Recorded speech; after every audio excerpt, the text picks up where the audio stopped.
하나님 말씀 민수기 8장 5절에서 13절 말씀을 함께 읽도록 하겠습니다. 구약성경 208쪽입니다. 여호와께서 모세에게 일러 가라사대 이스라엘 자손 중에서 외인을 취하여 정결케 하라. 너는 이같이 하여 그들을 정결케 하되 곧 속죄의 물로 그들에게 뿌리고 그들로 그 전신을 삭도로 밀게 하고 그 의복을 빨게 하여 몸을 정결케 하고 또 그들로 수송아지 하나를 번제물로 기름 섞은 고운 가루를 그 소제물로 취하게 하고 그 외에 너는 또 수송아지 하나를 속죄 제물로 취하고 외인을 회막 앞에 나오게 하고 이스라엘 자손의 온 회중을 모으고 레인을 여호와 앞에 나오게 하고 이스라엘 자손으로 그들에게 안수케 한 후에 아론이 이스라엘 자손을 위하여 레인을 요제로 여호와 앞에 드릴지니 이는 그들로 여호와를 봉사케 하기 위함이라. 레인으로 수송아지들의 머리에 안수케 하고 네가 그 하나는 속죄 제물로 하나는 번제물로 여호와께 드려 레인을 속죄하고 레인을 아론과 그 아들들 앞에 세워 여호와께 요제로 드릴지니라. 아멘. 레인을 요제물로 드리라는 명령입니다. 명령이라 해도 되고 말씀이라 해도 돼요.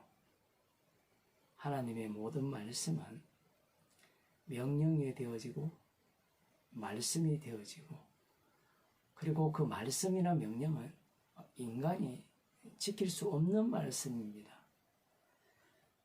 지금 여기에서 하나님께서는 레인을 취하여 이미 앞서서 레인들의 그 직무를 다 말씀하셨죠.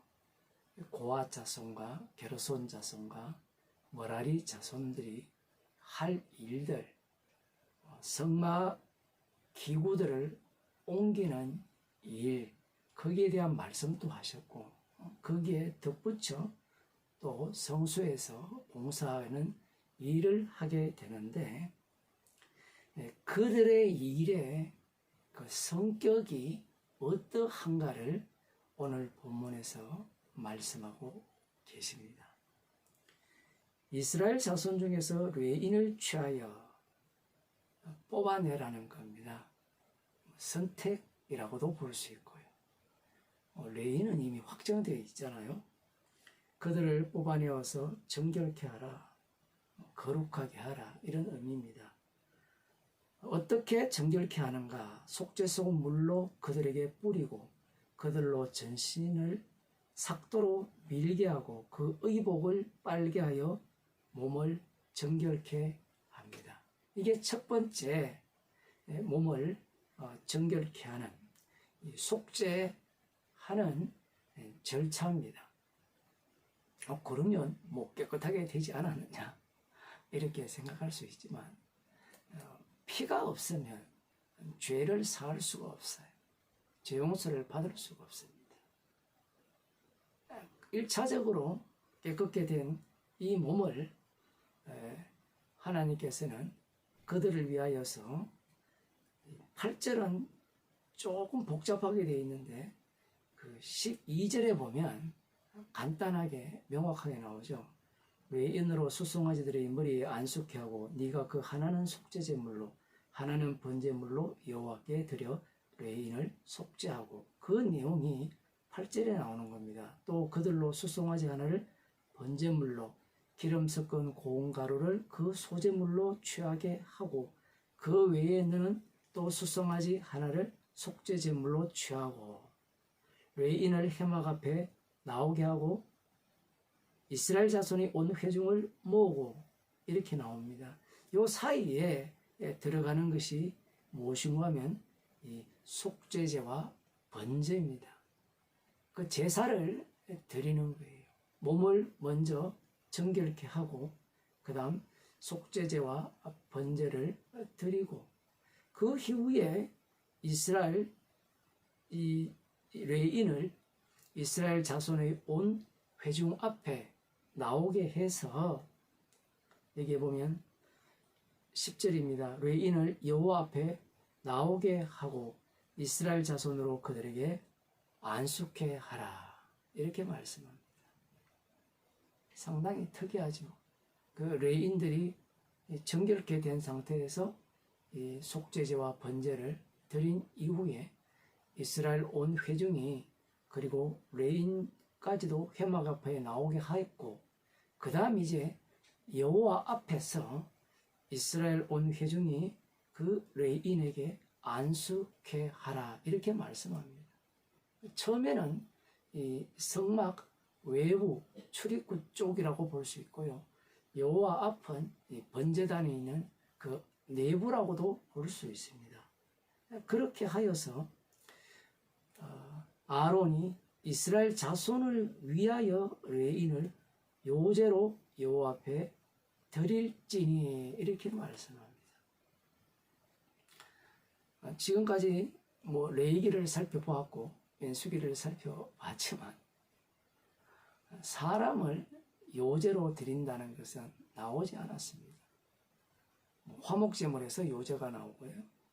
그리고 이 제사장 위임식에서 이 위임식 수양의 가슴과 넓적다리가 요제로 이렇게 드려지는데 오늘 본문에서는 이 이스라엘 자손을 위하여 레인을 요제로 드리라고 하는 겁니다.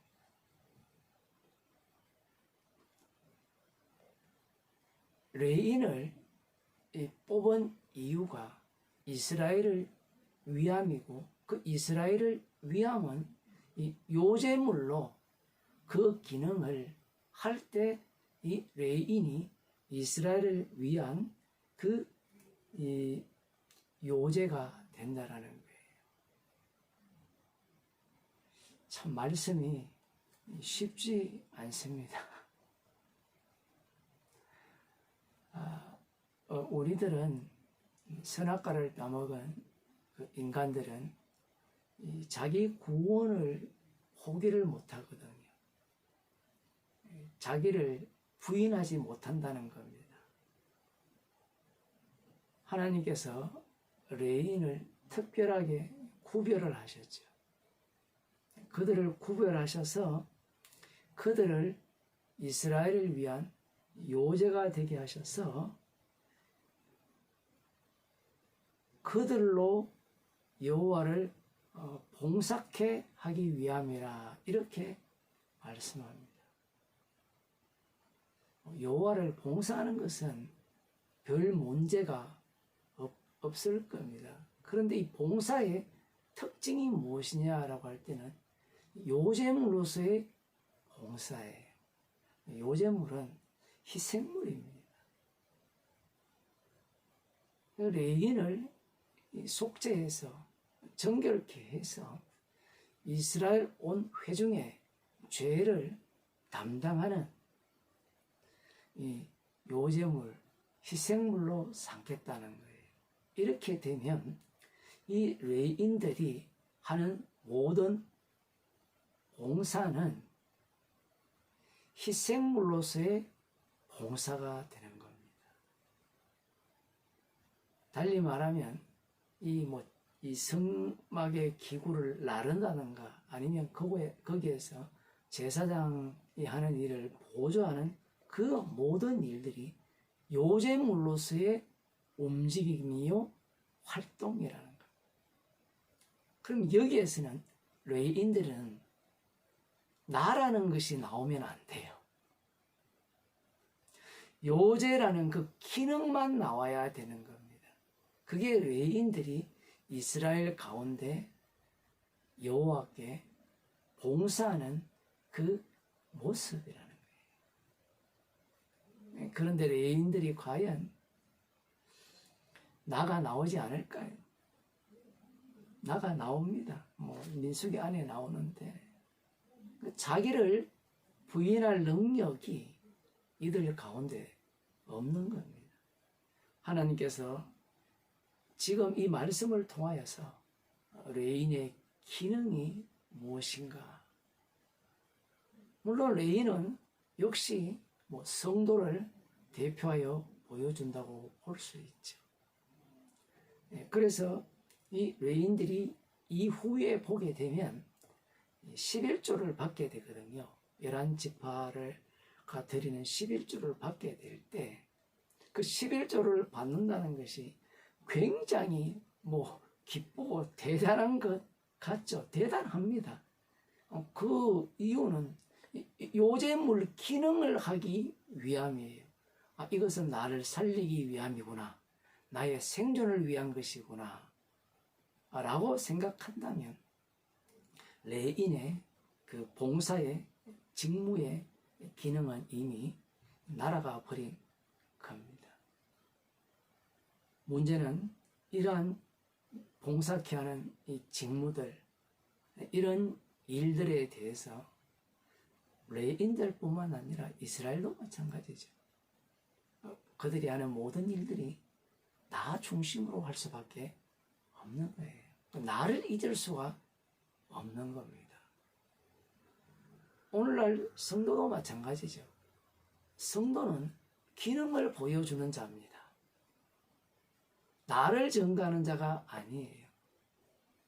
예수님께서 너희가 성령을 받게 되면 땅끝까지 이르러 내 증인이 되리라고 말씀을 하셨잖아요.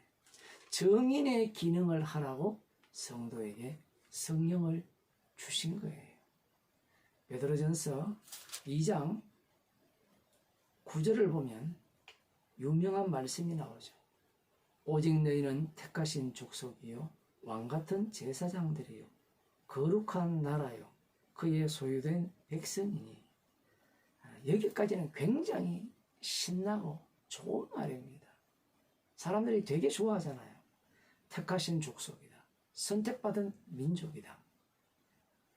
이것보다 기분 좋은 말이 어디 있습니까? 이스라엘도 그렇게 생각했죠. 왕같은 제사장들이요. 구약 이스라엘도 마찬가지입니다. 성도를 왕같은 제사장들, 거룩한 나라라고 명명합니다.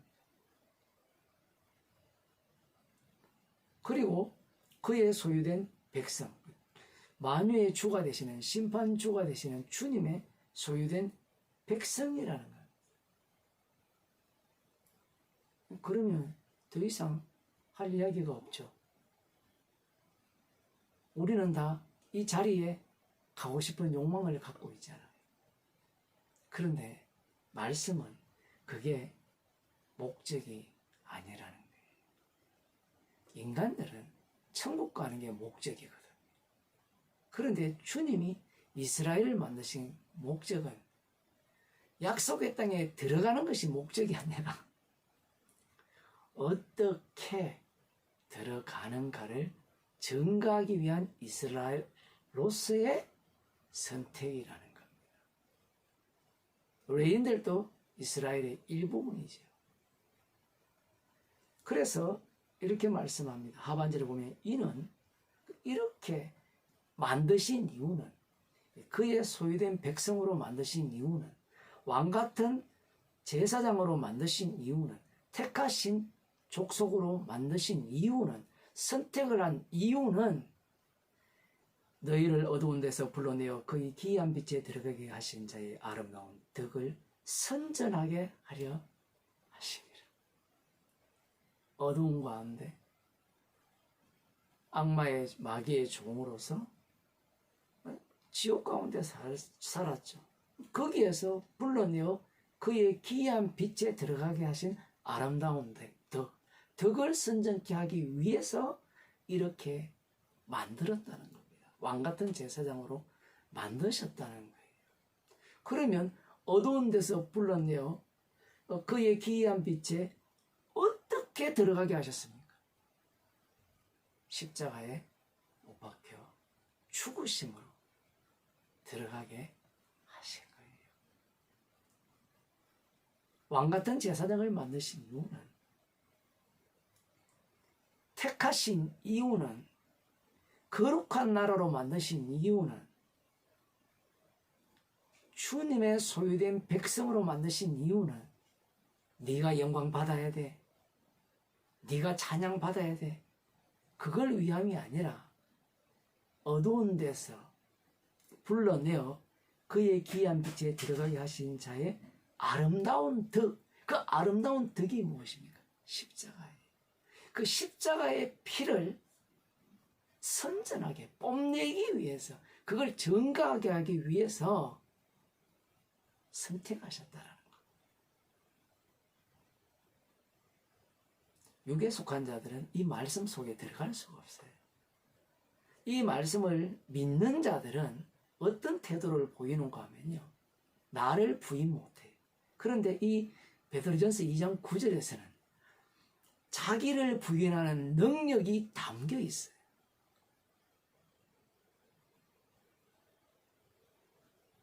그래서 말씀을 지식으로 배워서 될 문제가 아니라는 겁니다. 이 기능은 주님이 주신 선물을 받은 자에게서만 나오는 기능이에요. 오늘 제가 요한복음 4권 이제 마지막 출판 그 판본을 받았는데, 그 내용에도 그런 내용이 담겨 있습니다. 나는 날마다 종로라 이제 4권이 곧 출판이 되는데, 주님이 주시지 않은 것을 내어놓을 수가 없어요. 그런데 주님이 주시지 않았음에도 불구하고 주님이 주신 것처럼 내어놓을 수가 있어요. 그 모습은 동일하겠죠. 이 말씀을 믿고, 맞아요, 우리를 어두운 데서 불러내어 그의 귀한 빛에 들어가게 하신 자의 아름다운 덕을 선정케 하려 하십니다, 이것도 믿는데, 이렇게 다 믿고 순종한다라고 해놓고 이 말씀의 중심을 십자가에 두는 것이 아니라 나의 구원, 이 세상으로부터의 탈출에 둔다는 겁니다. 구약 이스라엘 백성들의, 출애굽한 이스라엘 백성들의 문제는, 탈출에 둔다는 것은 자기가 가고 싶은 곳이 있는 거예요.